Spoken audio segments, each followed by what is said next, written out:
Hello everyone, Catweazle here, welcome to the channel and welcome back to our second playthrough of Perdition's Mouth and Abyssal Rift, where we're playing the second scenario, Anvil and Hammer, on hard mode, and we're just about to get into the second episode. Just before we do, I must apologise, I have a shocking cold again, so if I sound a bit bunged up, that is the reason. But enough of that. Let's get on with the actual episode and let's get on with the hero phase.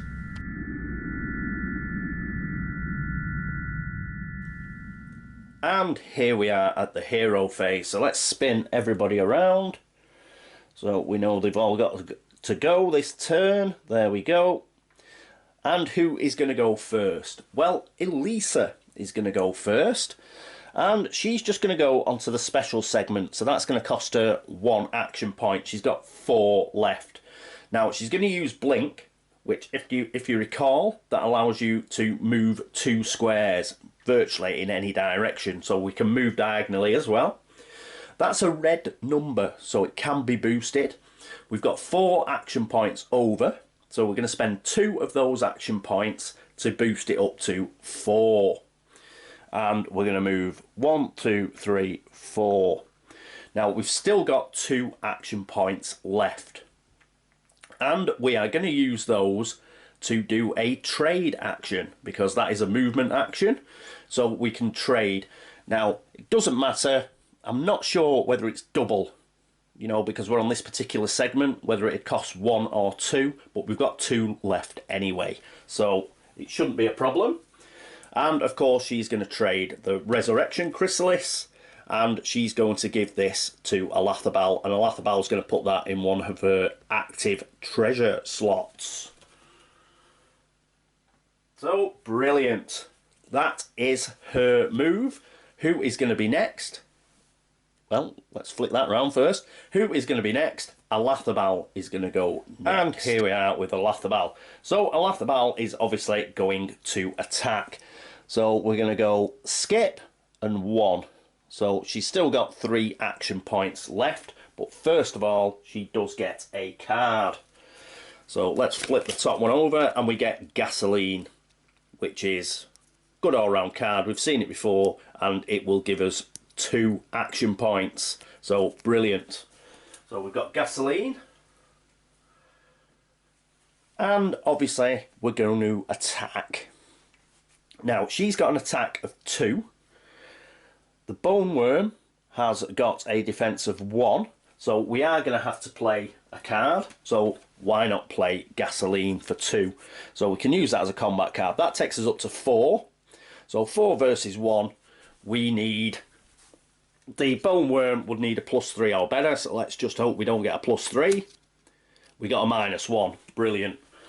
So we have managed to kill that Bone Worm. Let's put it in the dead pool and let's discard Gasoline. So we didn't even need to play Gasoline, but as we know, +2 is the most common that comes out of there, so better safe than sorry. So that is it for Olazabal. She's managed to kill that Bone Worm, and that is the end of her turn. Next up, it's Tyra. And here we are with Tyra. We've got a bit of a problem with Tyra, because she's at 3 range from this Bone Worm, which means we can't attack it, unfortunately, because we need to be within 2 range, and we're already on charge, which would allow us to move and attack. Now she does have Berserk Rage. If we hadn't had Elisa on here, we could have got her to here, but unfortunately, because she can't be aided, she hasn't got any cards that actually help her movement either. So we'd have been struggling to be able to attack it. So if we'd had a movement card that we could have played, we would probably have been able to move up 1 and then attack with Berserk Rage. But I couldn't work out a way to do it. Anybody out there who knows a way to do it, well, please let me know, but I tried, so I just couldn't do it. So what we're going to have to do is we're going to have to leave it, so we won't be able to attack it this turn. So what are we going to do? Well, Tyra is going to go 1, 2, 3, and she is going to go to the move segment. But she isn't actually going to move. All she's interested in is getting a card. So let's get an extra card. And we get Bug Swat. Brilliant. So 2, it's a combat card. 4 for an attacking an insectoid, including aid. Brilliant. Be it bee or bug, death is too good of a reward. Brilliant. So she's got another card. She's got 5 cards now. That's great. As I say, she isn't actually going to move. She's going to stay where she is. So we'll whiz that in. Unfortunately, we weren't able to kill that particular monster. But we'll see how everything pans out, because now we have to move into the enemy phase.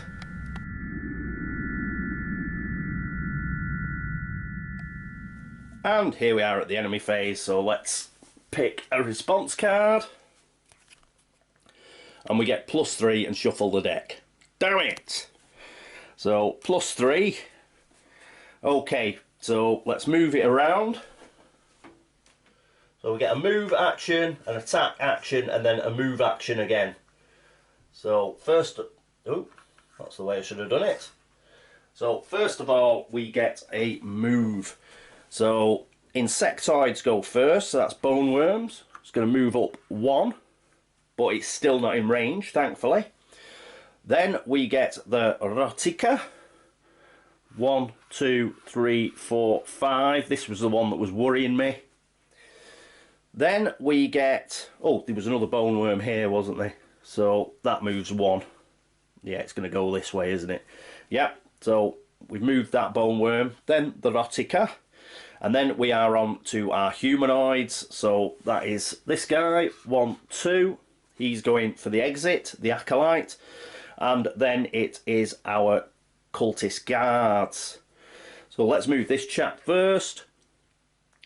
Quickest to get over here to attack one of these, but there is difficult terrain, so he can only move 1. So he's moved 1 onto the difficult terrain, and that is all he can do, because as soon as he moves onto difficult terrain, he's got to stop.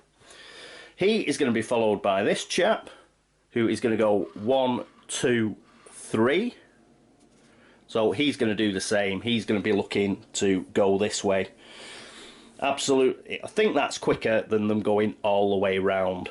So they're just going to do the shortcut across here. It's going to mean they're going to lose some movement by crossing the difficult terrain, but I still think it's quicker than going the whole way round. So he's moved. We've got another one up here, and he's going to go 1, 2, 3. So he's moving across as well. Let's point everybody in the direction that they want to go. Very good. So that is the move step. Next we get attack. This is why you have to think things out, and I placed everybody where I placed them. Nobody is in range. Nobody's in range of these guys at 3. So all the guards, they are out of range. The Rotica, that only has a range of 1, so that's cool. And similarly for our friends the bone worms, they've only got a range of 1, so that's cool. They cannot attack. This one, nearly, but not quite. And of course, you don't get attacked. You don't get attacks or movement from the actual nests themselves, so that's cool. So we have got away with it there. We managed to place our guys in such a way that they couldn't be attacked. That's brilliant. So next up, we have got another movement. This is going to mess us up though. So let's do it again. Bone worms. This guy comes right next to us. This bone worm moves that way. Then it's the Rotica. It's going to go 1, 2, 3 and stop there. So that is right next to Olazabal and Elisa. They are both in range of this Rotica. Then it is our friend the Acolyte. 1, 2. He's motoring down here now. Then it is our guards. So this one will go 1, 2, 3. And 1, 2, 3. Olazabal is in range. Elisa isn't, because do you remember the two? Oh no, Elisa is actually, because we're not going to clip. We're not going to clip the edge of that. So Elisa is in range now of this guy. So that is bad news. We've got this chap. He's just going to move 1 and then stop because he's moved on to difficult terrain. And then we've got this chap here. And what's he going to do? This bone worm's in the way. But, so I think he's going to have to go 1, 2, 3. He's going to have to go across here. These two guys have got in his way.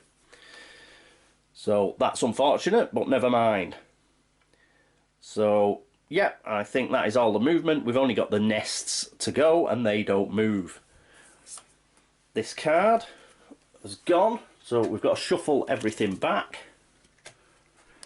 So get the discard pile as well.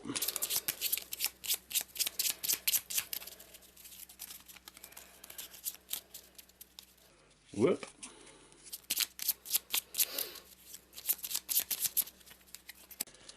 Right, there we go. And we'll do a cut. So that has been reshuffled. Fantastic. That is the end of the enemy phase, and that is the end of this turn. So let's get straight into the next turn and the hero phase.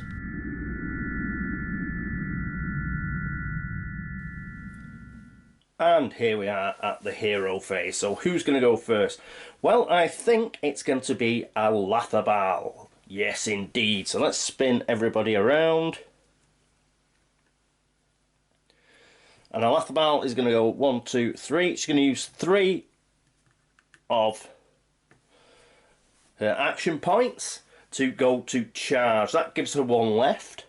So she's going to use 1 to move. So she moves there, but she's still in 2 range of this guy. And by moving back, it means she gets out of range of the cultist. So she can still hit. She's going to do the combat part, and she's going to attack the Rotica. Now, she has got 2 combat. And is there anything that she can... So 2 combat versus 1. And she's going to be aided. Olazabal can be aided. So she's going to be aided by Elisa, who's going to play Ghostly Helper. So that is 3 combat. So we're going through a lot of cards for Elisa, but one good thing about that is we should cycle through the deck pretty quickly and hopefully get Elvish Dagger, which is immense. So Ghostly Helper, that's 3 plus 2 is 5. 5 versus 1. Let's see what it pulls. It pulls a 0. Unlucky son. So we have managed to kill the Rotica. So that's another kill. Woohoo! Fantastic. And Ghostly Helper gets discarded. So that is great stuff. Well done, Olazabal. And next up is going to be Elisa. Here we are with Elisa. So what we're going to do is we're going to move 1, 2 onto the sprint segment. So that leaves her with 3 action points. We've got to pull a response card.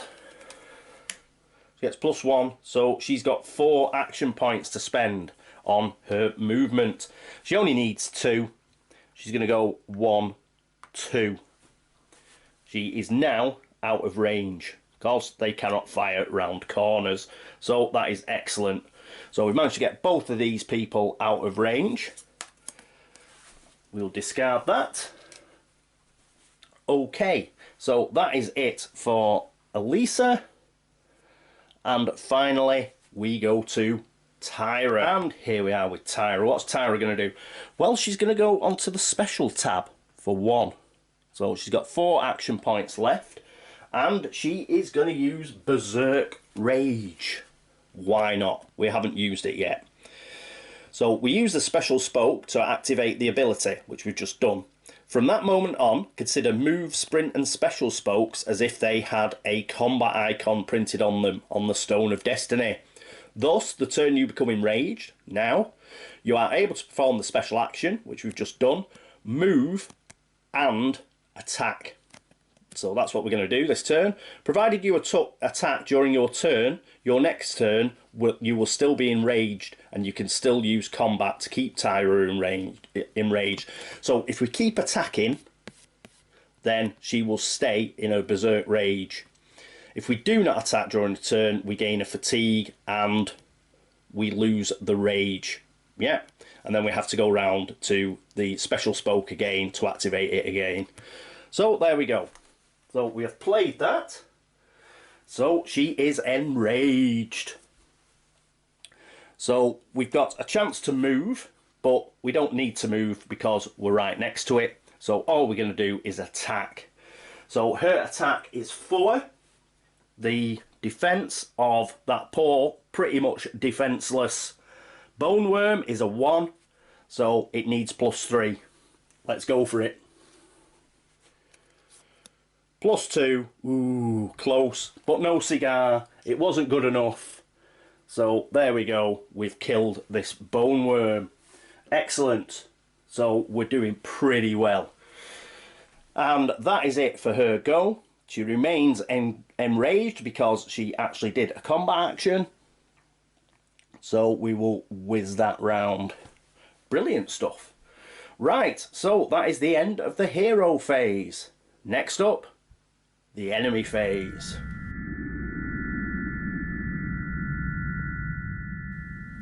And here we are at the enemy phase, so it's a response card. And we get a red eye, but we've got nothing in the reserve, so we can ignore that. And we've got a +1. So let's get to the Watchstone. And that moves over to a secondary spawn. So we have a secondary spawn. What are we going to spawn? This is the secondary spawn. We're definitely not going to spawn the chimed. So it looks like one of our friends here, the acolytes.